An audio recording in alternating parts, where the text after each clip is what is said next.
So we've had the Champions League, the draw for the Champions League first round.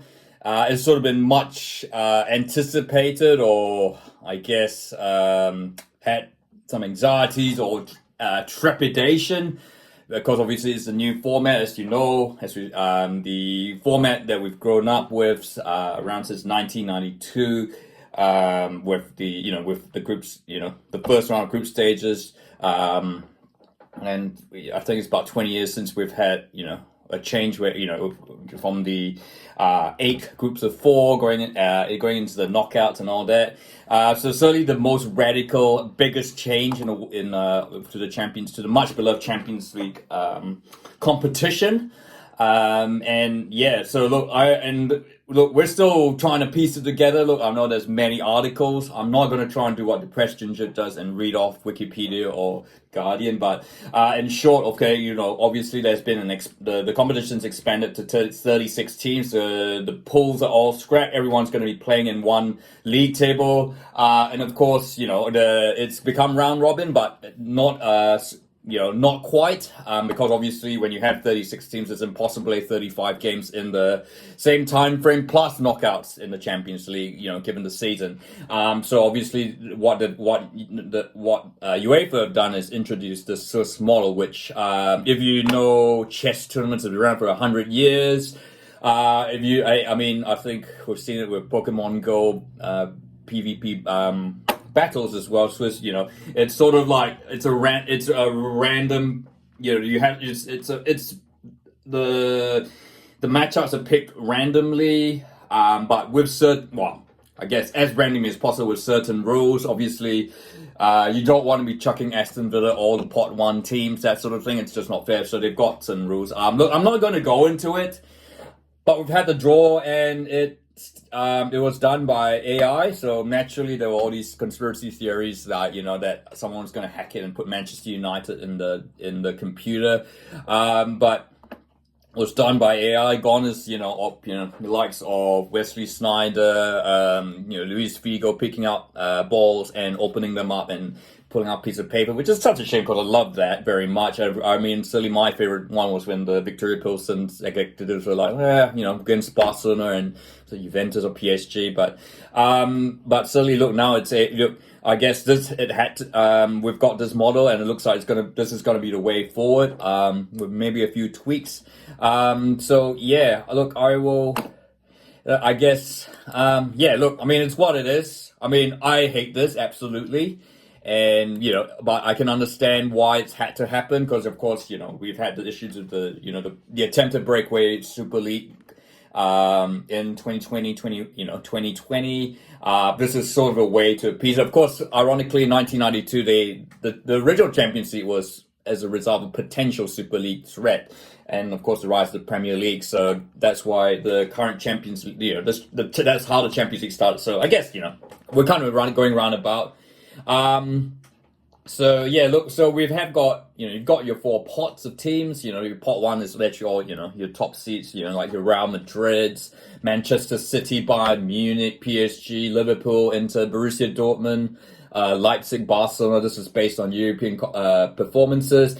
And pot 2, you've got Bayer Leverkusen, Atletico Madrid, Atalanta, Juventus, Benfica, Arsenal, Club Brugge, Shakhtar Donetsk, AC Milan. Yeah, look, you can see Juventus, AC Milan, Arsenal in that because certainly had a couple of years in the wilderness outside the Champions League, outside Europe. So, but of course, Bayer Leverkusen have obviously just emerged in recent times.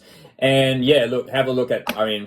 I think I might be able to put the thumbnail with all the pots, but I'm not going to go through each one. But yeah, look, I might just talk about Liverpool's, just some, for relevance. I know Aston Villa have had a pretty favourable draw, a couple of really, really big ties.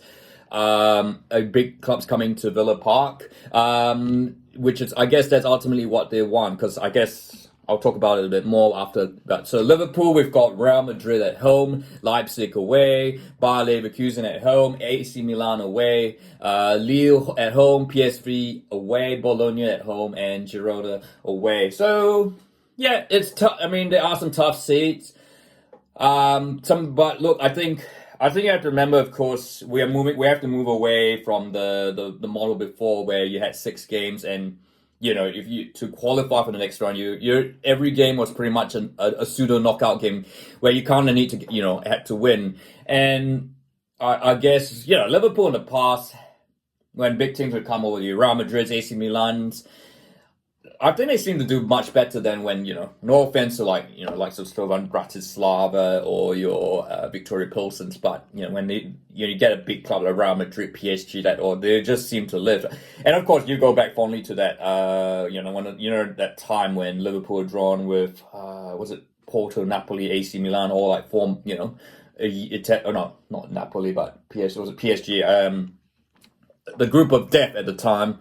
And Liverpool finished with a 100% record. So, it just seems, look, I guess, and speaking of group of death, I guess, that's gone. Look, the way it is, the way the format is, which I recap you, I think it's and it's top 8 that top 8 of this table that goes through to the knockouts, and then 9 to 24 they play in an extra knockout round to see who joins them. I think it's around 16. So. And so look, at that point, it's like, it's not, the jeopardy is kind of gone. So like for instance, Liverpool, Real Madrid, I guess, while it'd be nice to win, it's not the end of the day. It's not the end of the world if they lose. And I could argue they might be really, a draw is suddenly even more valuable. So I get, it kind of feels like they're bringing your domestic league football into the European Cup, what used to be a knockout competition, a purely knockout competition. And I get that. Yeah, look, I think the reason for the Super League is is that the big clubs, particularly those on the continent, like Real Madrid, Barcelona, Juventus, AC Milan, all that, we're going to get big, more sort of these league style games against big clubs because they generate revenue. At the same time, I guess the thing with, of course, within the knockouts, there's always at the back of the chance that, if they didn't make the next round, they were going to lose, they were not going to have the chance to play those games and they're going to lose out on revenue. In this model, obviously, this guarantees, Milan could play Real Madrid, or Manchester City or Liverpool. They could still play those big games, but, they will be, they're guaranteed to play those big games, regardless of what they progress. And, like the format, even if they don't make the top 8, they still have a second chance. So, so in a way, it kind of, I think it kind of, in a negative, the cynic in me saying like, the excitement, I think the beauty of the last Champions League format was that, between September, December, it's a sprint and you have to get the results right. Otherwise, your season's over before halfway. And you're out of Europe before Christmas. Whereas here now, look, they'll be playing football in Europe beyond Christmas, well into January, and almost certainly into February. So the jeopardy's kind of gone. So I guess we'll see what happens. The novelty of the first season is gonna be there, but it'll be interesting to see how it progresses. Obviously, over the next couple of seasons, whether the luster still is there. I mean.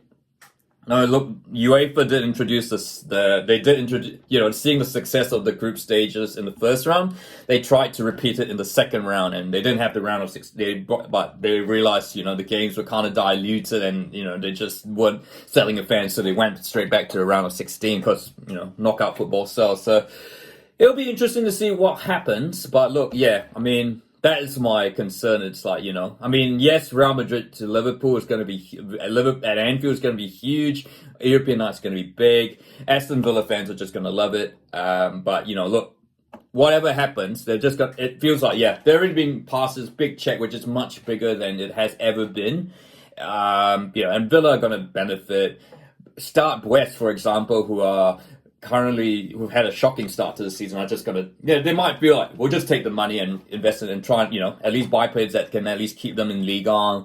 Because knowing that, there's no way that they will, the chances of making the knockouts are slim to none. So we shall see what happens there. But look, I've been, as you can tell, I'm a bit of a cynic about this new format. I've been since the word go.